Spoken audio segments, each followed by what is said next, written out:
अस्सलाम वालेकुम। मेरे न्यू वीलॉग में खुश आमदेद और मैं हूँ सईद काजी। नाज़रीन, बहुत सी खबरें हैं जो इस वीकेंड पे इकट्ठी हो चुकी हैं, मगर उनको कैसे अरेंज करें, बड़ी दिलचस्प डेवलपमेंट्स हैं जो आज हम आपसे शेयर करेंगे। एक तो आपने देखा इमरान खान साहब का जो मार्च था, उसमें क्या कमियां रहीं, क्या उसमें जो चीज़ें सामने आईं, क्या कमज़ोरियां सामने आईं, उस हवाले से खान साहब क्या फ़ैसले कर रहे हैं आजकल, और पंजाब की जो ख़ास तौर पर लीडरशिप है उसका क्या मुस्तकबिल होगा, PTI की जो लीडरशिप है, और फिर उनका मुख्तदर जो हल्के हैं उनसे क्या गुफ्तगू हुई, कैसे वापस गए। ये हज़ारों चीज़ें ऐसी हैं, बातें हैं जो आपके सामने आ चुकी हैं, मगर मैं आपके सामने कुछ ऐसे खबरें रखूँगा जिनका ताल्लुक़ हमारे मुल्क से भी है और दुनिया से भी है, और ज़ाहिर है हम दुनिया से जुड़े हुए हैं, दुनिया से अलहदा नहीं हैं।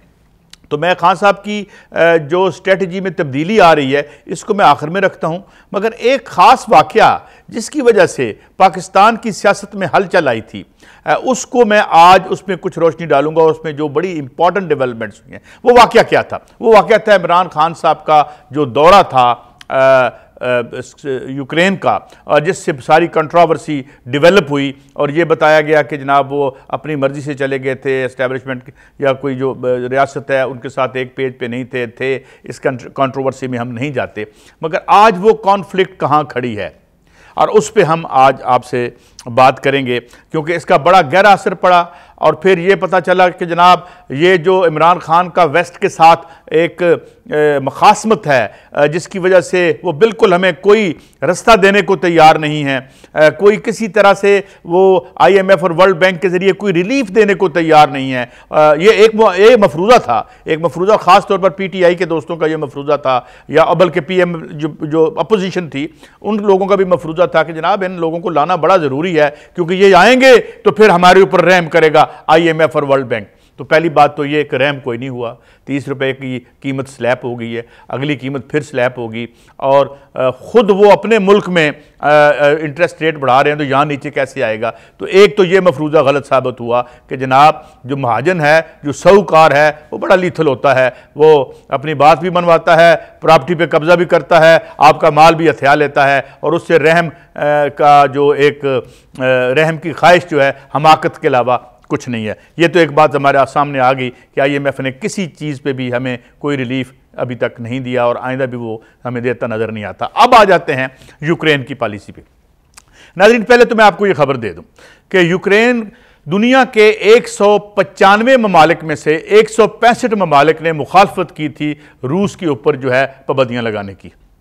अच्छा, रूस आज कहाँ खड़ा हुआ है? रूस के जब ये हमला हुआ और उस पर सैंक्शन लगी तो उसका जो रूबल, जो उसकी करेंसी है, वो $1 के मुकाबले में 150 रुपये थी।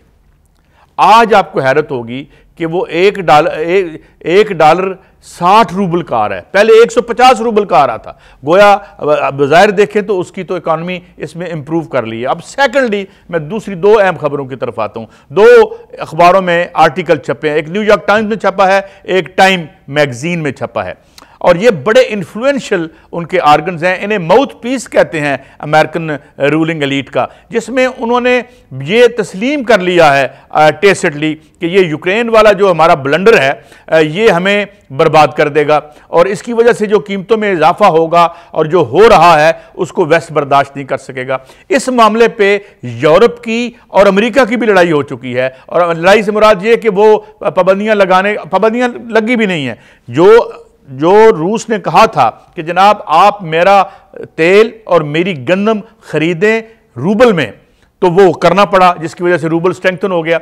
और तीसरी बात, अब वो व्लादिमीर जो ज़ेलेंस्की है, जो प्रेसिडेंट है इसका यूक्रेन का, उसको ये कह रहे हैं, और हेनरी किसिंजर जैसे आदमी ने ये कह दिया है कि हुजूर जाएं, जितना इलाका उन्होंने कब्जे में ले लिया है उसके उनके पास रहने दें, और उनकी टर्म्स और कंडीशन पर ही आप रशिया के साथ जो है मुआहिदा करके मजीद किश्त खून और कत्ल गारत गरी से बचें। और अमेरिका के अंदर अमेरिका की जो एस्टैब्लिशमेंट है वो क्या कह रही है जो बाइडन को? वो जो बाइडन को कह रही है कि तुम आगे एक बड़े मुश्किल इलेक्शन में जा रहे हो, एक ऐसे अजाब में जा रहे हो जिसको अभी हम अनचार्टेड वाटर जिसे कहते हैं, क्योंकि डोनाल्ड ट्रंप आ रहा है, और डोनाल्ड ट्रंप के पीछे अमेरिका की बहुत बड़ी एक पॉपुलैरिटी है, जैसे हमने यहां इमरान खान के पीछे देखा। की, तो वो भी एक नेशनलिस्ट मूवमेंट लेके आ रहा है। तो अगर ये इन्फ्लेशन बढ़ती रही, क्योंकि इस दफ़ा जो रूस की जो क्रॉप हुई है इसकी गंदम की, वो बम्पर क्रॉप है, और जो जिसको वो यानी कम कीमतों पर इंडिया को बेच रहा है, चाइना को बेच रहा है और तमाम उन मुल्कों को बेच रहा है जो कि उसके यानी इत्तेहादी हैं या जिन्होंने उसके खिलाफ सैंक्शंस पे इनकार किया। तो अब ये मामला है कि जिस बात पे हमारी आर्म ट्विस्ट करके यूक्रेन और उसको एनसर्कल करना, उसको तनहा कर देना, उसको तनहा क्या हुआ, जैसे अभी मैंने आपको फिगर दी है कि 195 में से 165 मुल्क जो हैं उन्होंने रशिया के ऊपर जो पाबंदियां अमेरिका ने लगाई हैं उसका हिस्सा नहीं बने और उसकी मुखालफत कर रहे हैं और उसके साथ ट्रेड कर रहे हैं और उससे फायदा उठा रहे हैं। जिस तरह हम देखते हैं कि इंडिया फायदा उठा रहा है, चाइना फायदा उठा रहा है, और वे रैज हमारे यहां रनअवे इन्फ्लेशन आ गई है। तो ये था वो यूक्रेन का एडवेंचर, जो बेसिकली वारदात ये थी कि एनसर्कल करना था नेटो के जरिए रूस को, जिस पे उसने किया बहुत ज़्यादा रिएक्ट करके बहुत से इलाके, जिनकी मैं तफसील में नहीं जाना चाहता, जो ईस्ट में है वो खासे इलाके ले लिए और वो चढ़ाई करके आ रहा है और वो आगे मजीद, और उन्हें अंदाज़ा हो गया है कि ये जो जंग। और दूसरी बात, अब व्लादिमीर ज़ेलेंस्की ये कह रहा है कि जनाब मुझे वो आप रॉकेट और मिसाइल दें जिनसे मैं रूस को हिट करूं, रूस के अंदर आबादियों को हिट करूं, तो वो उससे नहीं मिल रहे। उसकी वजह यह है कि रूस की अगर आबादियां हिट होंगी तो रूस के पास भी आज इस सारी सरमायादारी की उस्तवारी के बाद इतना न्यूक्लियर स्क्रैप पड़ा हुआ है कि इस जैसे 7-8 प्लैनेट्स को वो तबाह कर सकता है। लिहाजा ये रिस्क जो है अमेरिका नहीं लेगा। तो ये मैं इसलिए कहूँ कि ये जो हमारा फॉरेन पॉलिसी का डिबैकल हुआ है, पहले तो आप इसको समझें कि दुनिया में इसने जो है रूस को तनहा नहीं किया, अमेरिका को तनहा कर दिया है। और आज उसके दो बड़े आर्गन, टाइम जो मैगजीन है और जो ये एस्टैब्लिशमेंट के पर्ची, यानी एस्टैब्लिशमेंट के माउथ पीस हैं, वो खुद ये कह रहे हैं कि जनाब इसमें हमें आगे नहीं जाना चाहिए, पीछे हटना चाहिए। तो ये और फिर हेनरी किसिंजर का ये कह देना, तो इसका मतलब ये है कि वो भी एक हमने जो पॉलिसी, और जाहिर है चूँकि हम हमेशा पॉलिसी अमेरिका के जो है थंबनेल के नीचे रही है, हमारी बदनसीबी हमारी ये है जो हमारे नुकसान हुए। मसलन अब इसमें दो बातें मैं सम अप करता हूँ। एक को no relief from IMF and world bank, वही जो है मामलात। दूसरा क्या कि जो थोड़ी बहुत छोटी मोटी आसान कम कीमत पे हम अपनी ज़रूरियात पूरी कर सकते थे, नहीं कर पा रहे, और आगे मुआशी बुरान शिद्दत से आ रहा है, और उसके बाद दूसरी कीमत पेट्रोल की बढ़ने वाली है, जिससे हर चीज़ की कीमत बढ़ेगी। और अब मैं आता हूँ खान साहब ने क्या सोचा है। एक तो ये जो डिबैकल हुई है उनकी, वो दो चीज़ों पर कैश इन ऑन कर रहे हैं और तीन चीज़ों पर काम कर रहे हैं। एक तो वो ये काम कर रहे हैं कि वो देख रहे हैं कि ये जो ब्यूरोक्रेसी में लोग जाती मुलाजम बने हुए हैं, कोई एक पार्टी के साथ दूसरी पार्टी के साथ, तो वो उसकी लिस्टें भी बना रहे हैं, नंबर 1। नंबर 2, वो ये क्या कर रहे हैं कि पंजाब की जो लीडरशिप है उसमें ये जो मरंज किस्म के ये बड़े जो नस्तालीक किस्म के लीडर हैं, जनाब शफकत महमूद साहब, ये अब मेरे ख्याल में नहीं रहेंगे। और ये भी गलती होगी अगर शाह महमूद कुरैशी साहब को दे दिए। वो भी एक रवायती, वो इक़्तिदार की हर बस में सवार होने वाले हैं, तो क्या वो फैसला करते हैं, इस हवाले से वो सोच रहे हैं। दूसरा मामला, इमरान खान ये कहते हैं कि मैं वापस इसलिए आया कि उनके साथ जो क्राउड था वो केपी का था, और केपी की सकाफत ज़रा बड़ी मुख्तलिफ है, वहाँ एक तसादुम का ख़तरा था। और उन्होंने ये बात की है जर्नलिस्ट के साथ कि कुछ लोगों के पास असला भी था और वो ये नहीं चाहते थे कि यहाँ पर ऐसी अनटूवर्ड सिचुएशन पैदा हो जाए, और कुछ उन्हें गारंटीज़ मिली या नहीं मिली, उसके बाद वो चले गए यहाँ से। मगर बुनियादी तौर पर उनके वापस जाने की वजह यह थी कि पिंडी से उनकी पार्टी का फेलियर था, उनकी लीडरशिप का फेलियर था, और लाहौर में उनकी लीडरशिप का फेलियर था। तो उन्हें वो उस लीडरशिप को तब्दील करने के बारे में इंतहाई संजीदगी से सोच रहे हैं। और अगली बात जिस पे कैश इन ऑन कर रहा है इमरान खान, और वो कोई गैर अहम नहीं है, वो ये है कि उन्हें ये पता है कि इस माशी सिस्टम में और आने वाले दिनों में खौफनाक बोझ, क्योंकि ये कहते हैं ना मुश्किल फैसले, हमें मुश्किल फैसले करने पड़ेंगे। ये मुश्किल फैसले नहीं होते।